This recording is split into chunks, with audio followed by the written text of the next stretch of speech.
Okay, I believe we're on step 4 now, if I'm keeping track of things correctly. Did lines and 1, 2, 3. So, all right, now we have a choice here. And this is where either way is correct. It just depends on who you are as a person and what you want to do. We have a garage door. We have a what's called a man door, meaning people can walk through it, not that it's male. We have windows on the sides and here front that we need to bring in. Or we can do the porch, the steps, and the bottom of the house. So this really isn't the bottom, this is the floor line. So there'll be a little bit of a concrete exposure, and then we've got 1, 2, 3 steps going down that we need to add to this. Okay, but the garage is going to go down as well because you can't go up into the garage. So we're going to have to. That's why this line is still a little lighter on our garage than what it is elsewhere. So the choice is, what do we want to do? And I always get stuck at this point trying to make a decision. I think what I'm going to do is the doors. So what we're going to do is we'll start with the front door of the house. We're going to do the windows in the front and on the side, and then we'll switch over and do the garage door, because it's actually, there's a step here. There's 1, 2 steps to get into the garage. Each step's about 7 inches, so that's 14 inches we've got to go down for this, okay? Which, now we think about this a little bit, but there's 3 steps on the porch. So the reason for that is this little note right here. This garage floor slopes from the front to the back. It's going up, so we don't have quite as far to go down inside. So we need to be aware of that, but we have to address it. So we're going to start with this man door, and we're back to pulling lines down again from the upper plan.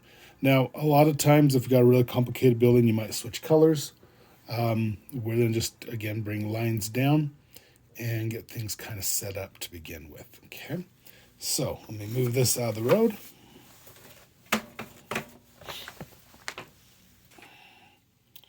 And I think I'm going to adjust the camera angle just a titch here. Yep, just enough to make it confusing. Nope, just enough so you can see what's going on up here. Okay. Now, this line here is going to be the bottom of the door. We need to know that because we have to make sure it looks proportional. We don't want a door that's kind of crazy. So back to our straight edge. Back up to the corner. So make sure that's nice and straight. Find the corner of the house. And we're going to take a little bit of liberties on this, just a little bit, because we want to show the door frame. That's kind of an important thing to put in there. So making sure I got that as straight as I can get it. And I'm just going to do the lines between the walls. I don't want to make it more cluttered. So I know it's at the bottom of the wall, so I'm going to do a line up, nice and light. Slide over to the other side of the door, and now stay on the front edge of the wall. Don't do the inside of the door. Make sure on the front. And bring that line up. Okay. And then we've got a window that sticks in here too that we've got to figure out. Now, on this door, the thing we've got, well, let's put the window in. Let's get that in there. So find where my window is. And it doesn't seem like it's super close to that door. Let's get everything lined up. It's close, but not super close. And a nice thin line there just to mark it. And then the rest of that window goes off behind the corner. So we just need one line for right now. Now, residential doors are 6 foot 8 inches tall. So that's kind of important. But we can exaggerate them just a little bit because no one's going to measure this. So we already figured out that 5 feet was 1 inch and 5/8. So that's 5 foot. So we're going to come back to the corner of our garage again. And we'll go 1 inch and 5/8. And we're going to, that gets me 5 feet. I need to be 6. So I'm actually going to go up to, what would that be? 5, 6, 7, 7/8? Nope, that's not right. There's 5/8 there. 6/8. Yeah, I'm going to go up to 1 and, well, that'd be That'd be 1 3/4. So I'll go up to 1 3/4 on there. And that's going to be just a little bit from the top. That's going to be about where I want it. So this mark here on the corner of my garage has got to carry over to get the tops of the doors and the windows. I've got to carry that all the way around the left side of the house. Okay. So back to our vanishing points. And so this one is going to the side because I'm on that side corner. So things will look a little weird. And all I'm doing is moving height. So there's no windows on the side of the garage. So I just got to come down to where it meets that corner, make a mark, then switch to the vanishing point on the right, bring that across. And this is being a light line that's for the door and the window. And then my door's not quite long enough. Now I got to bring that line forward. So I got to extend that to the corner, that fictional corner that we can't see. It's not fictional, I just can't see it. Then I got to make sure I pull that forward so I get the height stays right. So I'm going to pull that line forward. Now, once you do these a few times, you won't even use the measurement for the heights. You're just going to eyeball what feels right to you. So that's going to come now across the front, nice and light. So that's the front box windows. Move that to the left vanishing point. So the same rules apply, just back and forth, back and forth, back and forth. Pull that there. Switch back over to the other side. And this is where you start to stretch a little bit. Carry that across, nice and light. And then along the side of the house, and this will be the windows that are on the side. I'm going to put their height in. Just like that. All right, so top of door, top of window, top of window, top of window. Let's come across there. Now I'm going to come back to the door. We're going to darken this in a little bit. Like I say, we want to put the frame in. So I'm going to get my straight edge and I'm going to darken those lines. Try not to bounce in there. So this line goes all the way up to the frame system. This one comes all the way up. So now I've got my door. I'm going to go ahead and darken in the top. Don't try and do everything all at once. Do one element at a time. It's a little easier. So there's the door. Now I want to put a trim on it. The trim is only 2 inches. So you're going to eyeball that. And we're just going to come over and that wall's a little crooked. I'm going to straighten this up. I'm going to change it. I'm going to make a mistake and fix it. So this is going to come back over here and make that just a little more vertical. Okay. Now I'm going to put in the trim. So I'm just going to move the line over. Oh my goodness, my whole lead fell out. It's the joy of pencils. All right. Throw the lead away so it doesn't make a mess. All right, now we're going to put this to trim. So you're going to eyeball this trim. And you're just going to come up, go a little bit larger than the door on each side. You are controlling this, so you eyeball what looks proportionally right to you. And then again, use your vanishing point. So, to keep those lines where they should be. Because everything is all about the lines. The eye needs to see. Quite go long enough there, but I'll fix that. Okay, so there's the trim around my door. Now we'll come in if you want to put a window in that or a knob. Yeah, the knob's about halfway, so you can just make a little circle there for the knob so you know where that's at. If you want to put a window in, you can definitely do that. So if I was to do a typical window we find in Utah, they use a lot of sunburst windows. So again, I'm not going to carry size around. I'm just going to eyeball. So I'm going to do a little line right here. So it's there. And I'm just going to make this a little square one. Usually there'll be like a sunburst type window. I'm not a fan of those because everybody does them. So I'm just going to do a little square window. And just block out. And then using your straight edge again. Bring those lines down and adjust and fix things as you go. If you make mistakes, it's no big deal. What makes these renderings so they're actually kind of valuable, actually, is the mistakes that are in them. And the more you do is people like things that aren't perfect.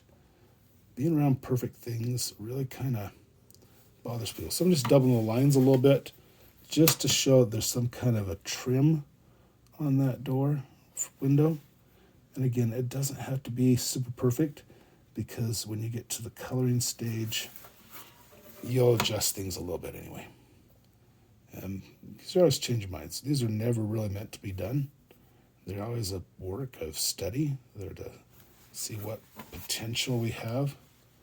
And just use your vanishing points when you're doing horizontal lines. Straight edge on the verticals. And life can be kind of nice. Doesn't have to be perfect. Okay, so you can divide that window up into what you feel the homeowner wants to buy or what you want to make them buy. That's kind of a cool thing. Architects can sway owners what to buy there. So we'll get another line in. Get my lines there. And if you've got an architectural triangle, the nice thing about those is they are translucent or transparent, so you can see through them. Now let's put some lines in. Now I might change that when I get closer, but right now I'm in pretty good shape, so I can now do the window that's to the side. And I don't want that to be too large, so I'm just gonna, again, I'm gonna just eyeball. Now you can come all the way down if you want. Let's go ahead and do that. Let's bring it up from the bottom. So using the vanishing point on the right, and then move it up, and then bring in that corner window, comes over here, and I'm gonna go ahead and do the trim line down here. Bring that line in. So there's two lines there. We darken so you can see. I only need to worry about half of this window, which is really kind of nice. Let's go behind the corner. So now we'll darken this side up here. And it's going to be the same height of the door. And back to our vanishing point. Lots of back and forths. And so I'm just going to mimic what I've already done with the door so that stays the same height. And do a vertical line for the trim on that window. And do a little cleanup here, just a little bit there, so it's a separation between the two. And then maybe there might be some kind of decorative pattern going on here, but we're not going to see the whole thing. So I'm going to just throw a few lines in, kind of mimic what's in the door. It's called the ladder window, or they're actually mullions is what they're really called. And because it's a window, they're going to be much smaller trim lines. So I'm just going to bring a few of those in. Just keeping my straight edge on that vanishing point as I pull those lines down so that it looks like it's a window. And one more.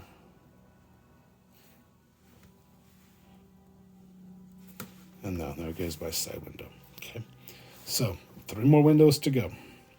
Now I've got to carry that height of those windows. We've already marked that through. So now I'm going to do the window on the pop out.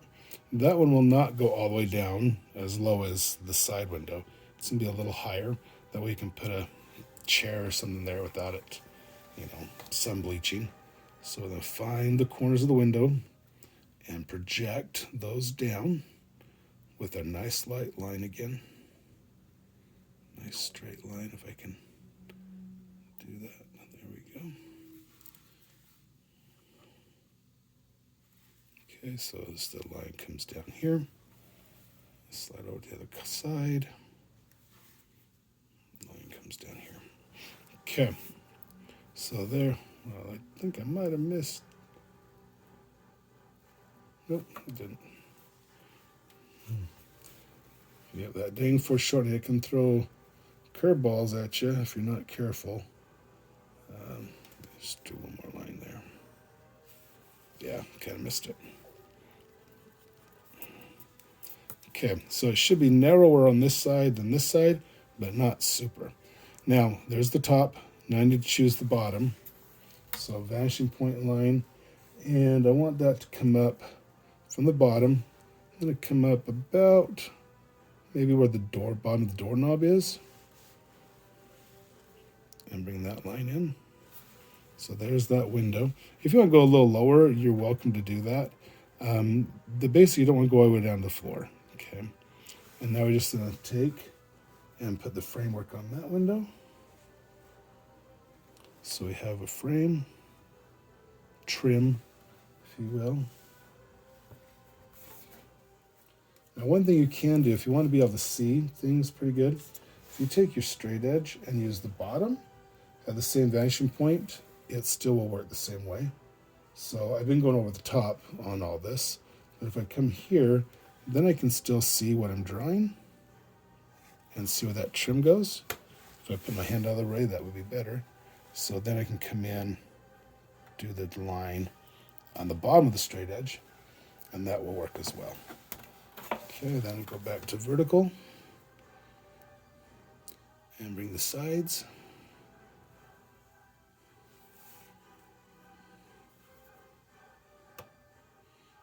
And so we have a nice, oops, didn't go tall enough. Gotta go all the way up. Now typically if I'm doing this for a client, I'll do a lot of versions of this. I'll change the windows out to different styles. We'll do different treatments. Let the client kind of have a little bit of say. So it can be a little frustrating when you get it all done and the client says, "Oh, I like the first one." And now I'm just going to visually just put a couple of lines there in case I want to make it just a divider. And again, the dividers, you guys get to choose that. So that's with 4. Maybe thicken them up just a little bit so they look a little more structurally sound. And when we darken it up, we'll make them even darker. Okay, so there's that set of windows. Now the ones on the side, one is in the kitchen, back in the breakfast nook, and one is in the great room. And we've got our sizes there. So these, I'm just going to kind of eyeball in really fast because, well, I probably should carry, if I like this high, the one that height around, I need to carry that over. So we'll go ahead and do that because might as well. So we mark there. Now we switch gears.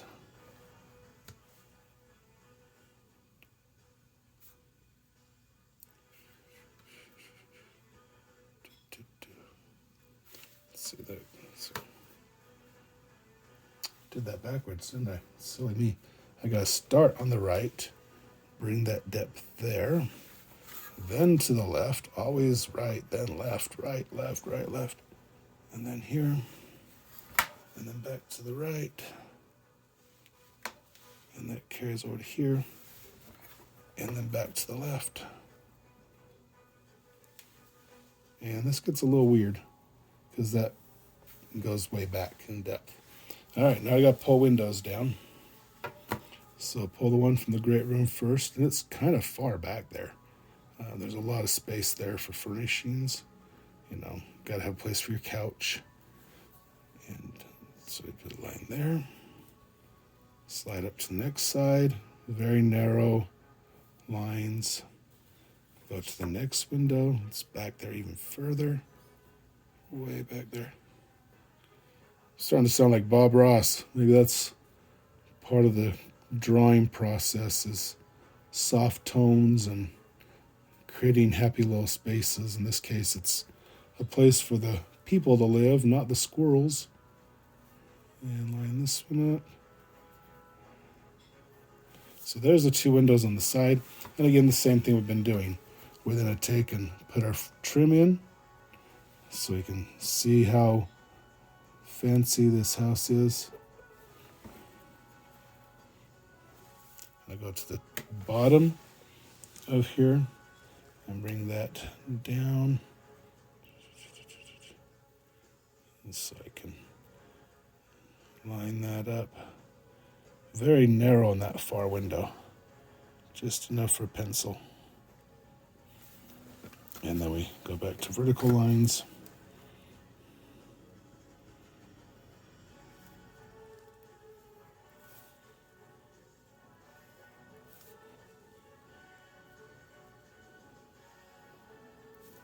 So the trim, and then if you want to do the same dividers, you can. Now if we made these sliding windows, you just need vertical lines. You don't need the horizontal. So these can be opened and slide like what might be in your bedroom.